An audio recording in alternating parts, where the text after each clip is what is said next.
Modern trade wars taking place right now in the world around us are costing the global economy trillions of dollars. But the impact of what is ultimately just taxes, tariffs, subsidies, and quotas on internationally traded goods may be all but insignificant compared to fights over a far more valuable resource: skilled labour.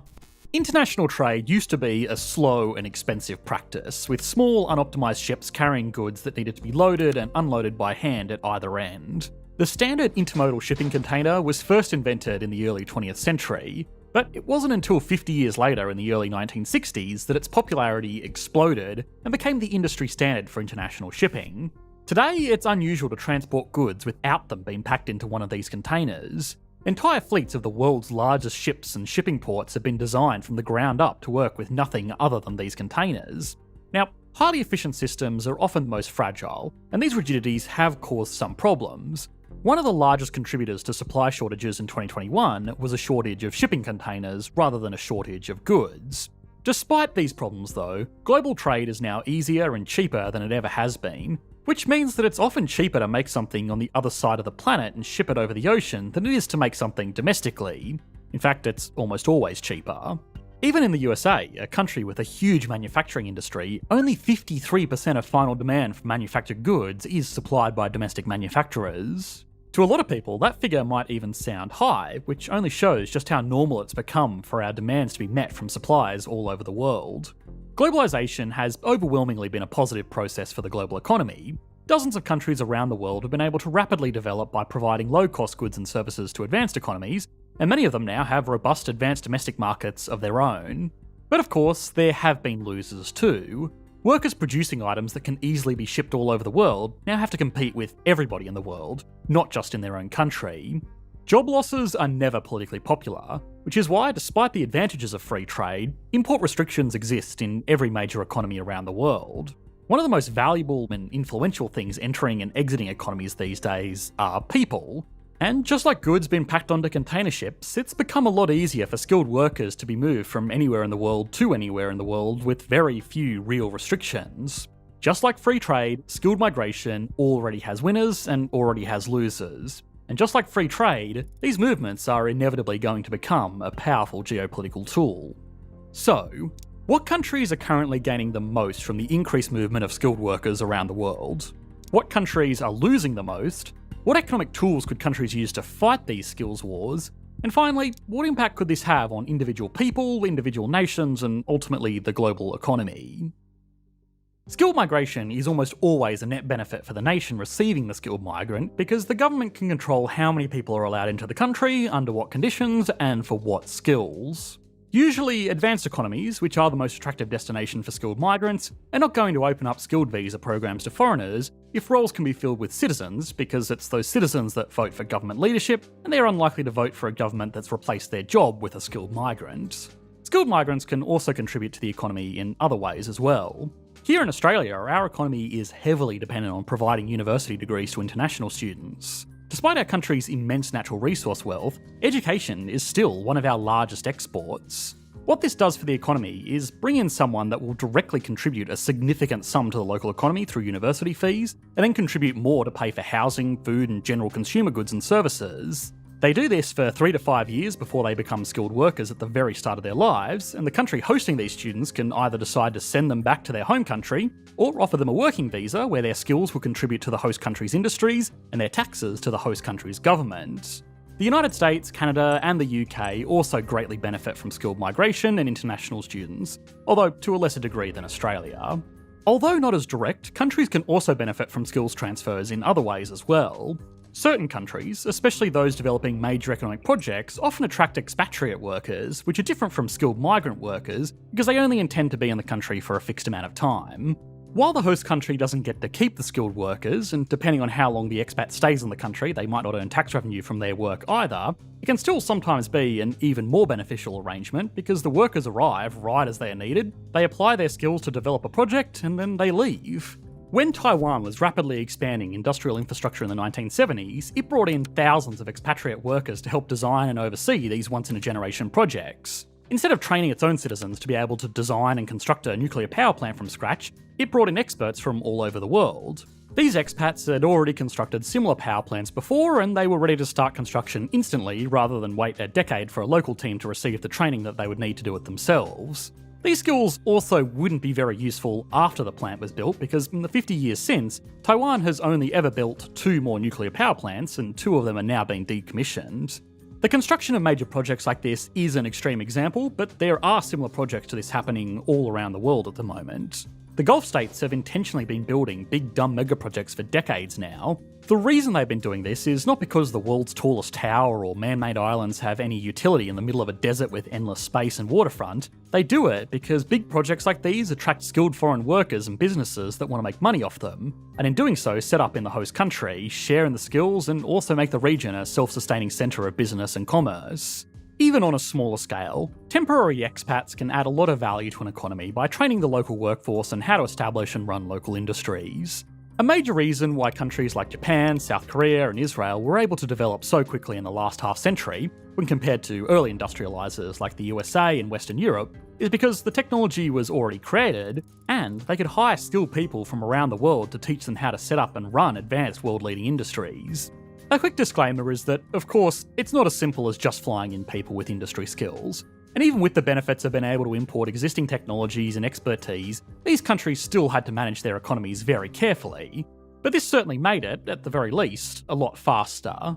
Today, all of these countries are major contributors to the global economy. They're home to extremely valuable industries, and their exports are cheaper and often of better quality than what could have been provided by the global market without them. Part of the reason for the collapse in global shipping prices that we explored at the start of this video is because of the shipyards that were built in South Korea.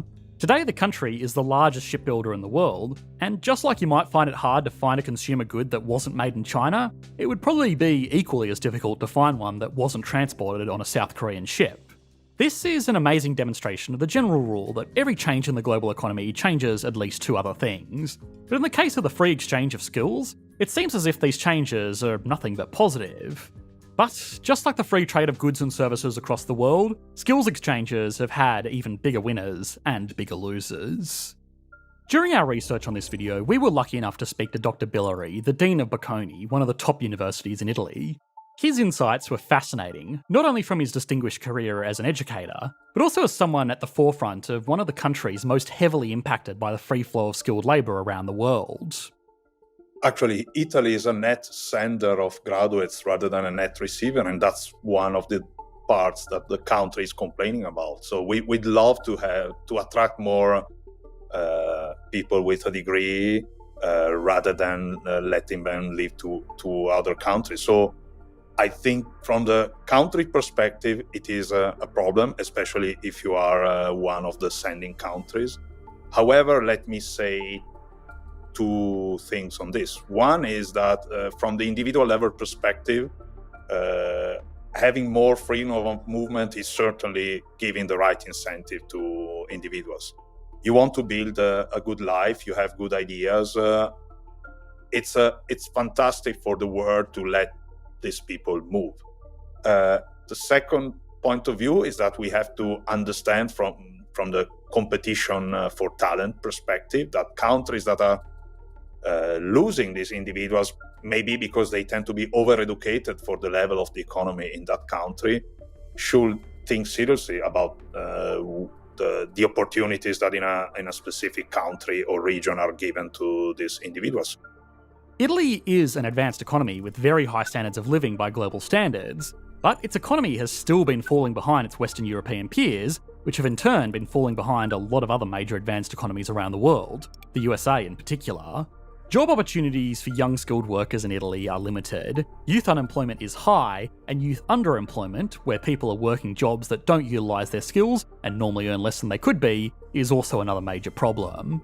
The definition of employment that most economists putting together national unemployment statistics use is anyone over the age of 16 that has completed at least 1 hour's worth of work in the previous week. What's more is that if that bar wasn't already low enough, unemployment is only counted amongst people who don't do at least 1 hour's worth of work in a week, but are still actively looking for a job. With more gig economy work that can easily give people an hour's worth of work without really providing any of the benefits to the workers or the economy that would come from a typical job adding value in a skilled role, unemployment figures normally sound a lot better than reality. Now, we're going to be making 2 entire videos on the fading Italian economy and the lies that economists tell using economic figures respectively, so I don't want to get stuck into too much detail here just yet, but make sure to subscribe so you don't miss out on those once they come out.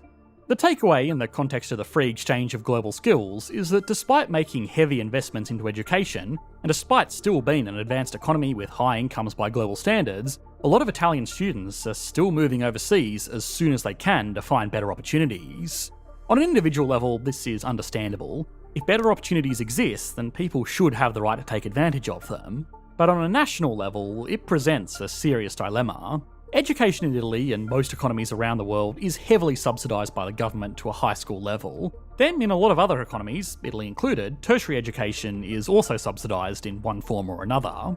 If an Italian student has their education paid for up to graduation from university, then they go on to work in Italy for the rest of their lives, the additional income they will get from being able to work in a more productive role made possible by that education should, all other things being equal, more than pay itself back in additional income taxes and overall economic prosperity for the country.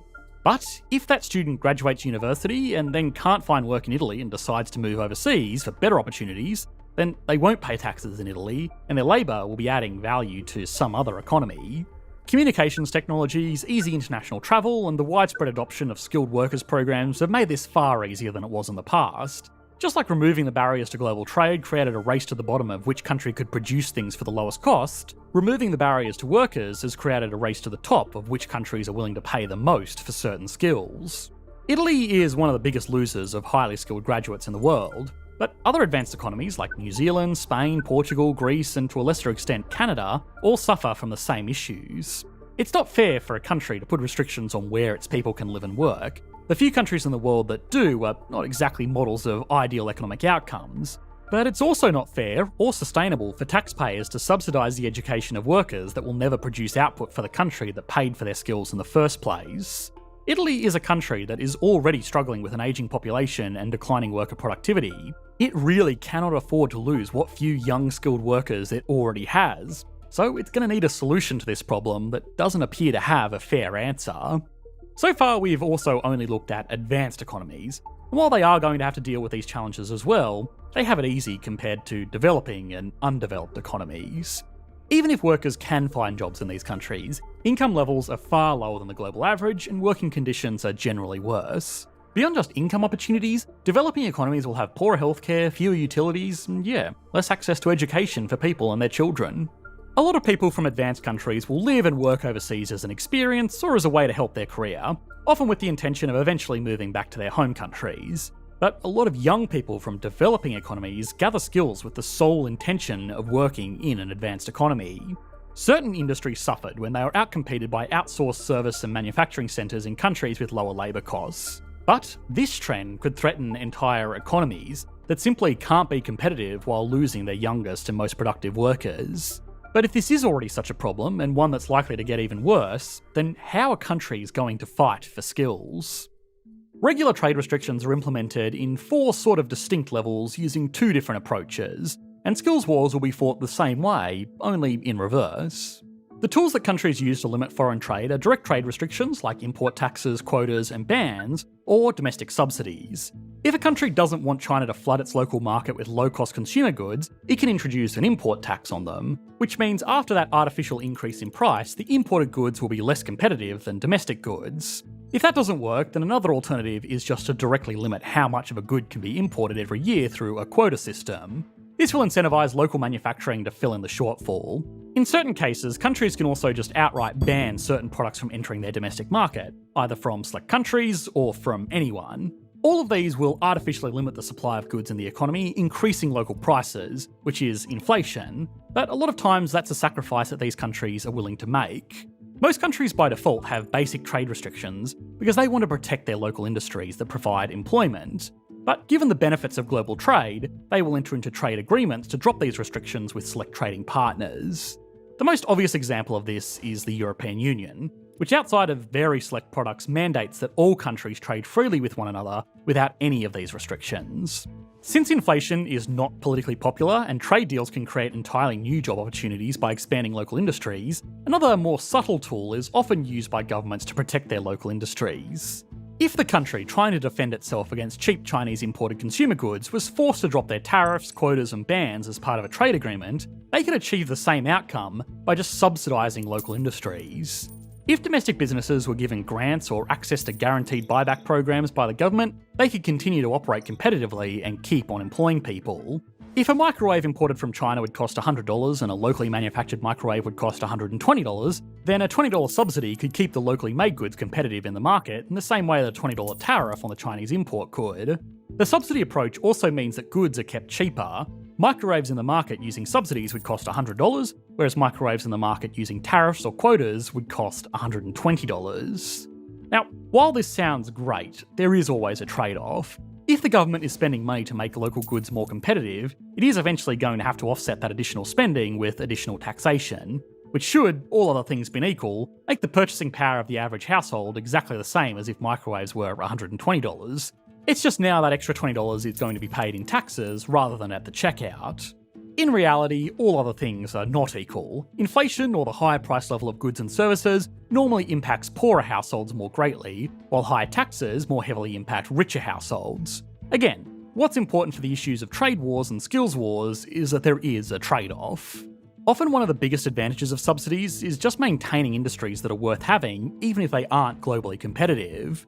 One of the largest subsidy programs in the world is the US government's buyback of agricultural products, often well above market prices. The stability this offers US farmers, who know how much their harvest is going to sell for, means that the USA will always have a strong agricultural industry, which gives the country the huge advantage of food security, which in the eyes of policymakers is worth having a slightly inefficient market. So the movement of goods and services between countries goes from completely free trade to regular trade restrictions to trade wars, and then on to outright sanctions at the most extreme end.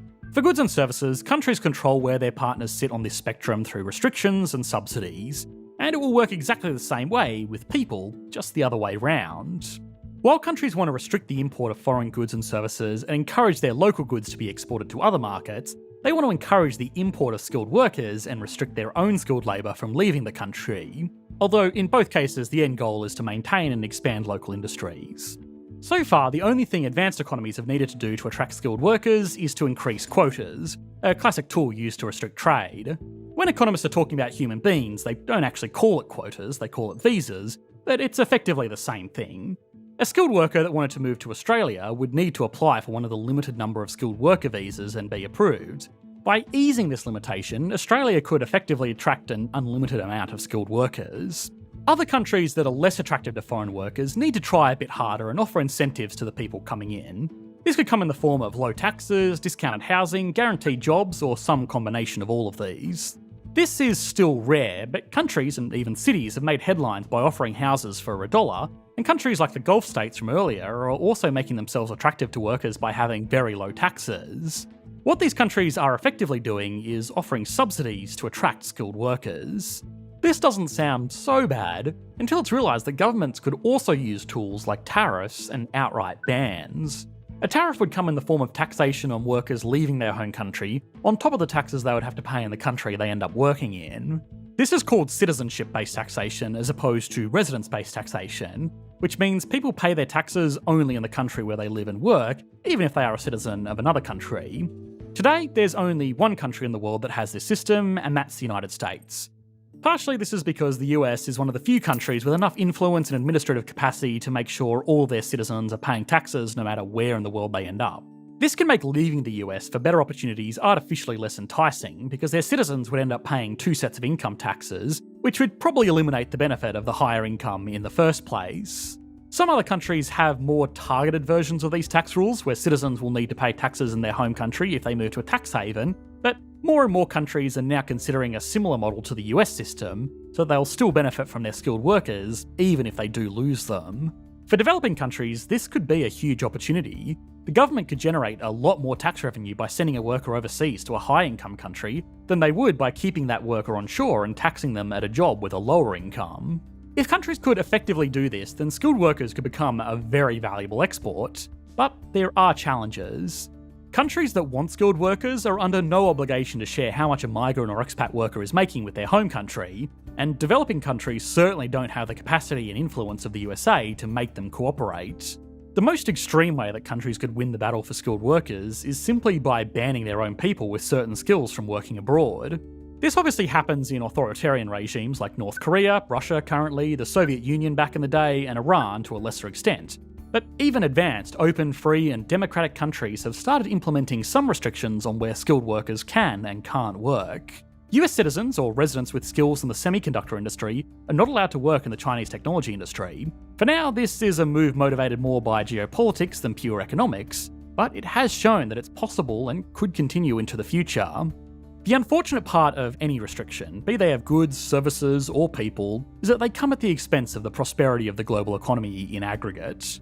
The world is a much richer and more prosperous place today than it has been in any point in history, and that's thanks in part to these freedoms. Freedoms that can also offer a better life to millions of people. Hopefully before we start fighting skills wars, policymakers do consider that a better GDP figure doesn't mean much if it comes at the expense of their people's way of life. Thanks for watching, mate. Bye.